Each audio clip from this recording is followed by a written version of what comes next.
طلع لي عندك فرس بالاوراق. اسمع لا تستقل، اقسم بالله اعطرتكم والله لو تسبني ما احشوها والله.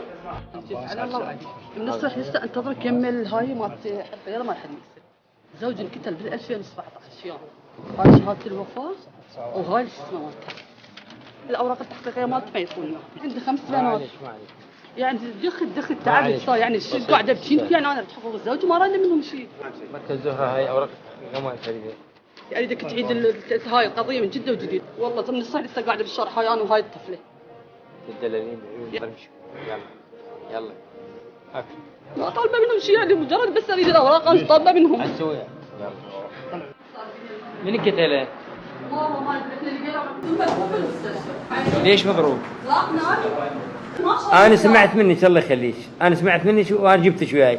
انتم لو هاي السياسه تتبعونها بس تبطلون هاي الشغله، شوفوها ريحوها. ما ينطون ابد سيد ابد ما يخلونا حتى ما يخلونا قبل المركز. تعيش عائلتها، احنا خو ما نطلع الناس عن الطريق، الله ما يقبل. قاعده بيتكم عندي كليات ما عندنا يوم ناكل يوم ما ناكل مولد ماكو على ركن هذا الحر كله. هذه كل دمعه من دمعاتها تستهجن بيوتنا. انتو صاير خطا واضح جدا، هذا الوضع ما يصير.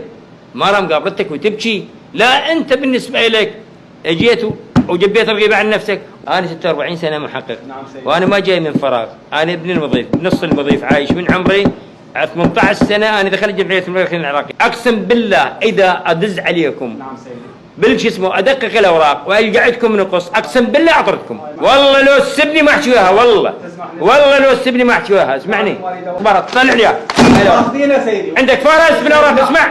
اسمع لا تستقاطع. يجي لبغداد على الوزاره كروتش مرجعه علي. ده نبني دوله، اكو فريق حكومي مشتغل ملهدم للبناء.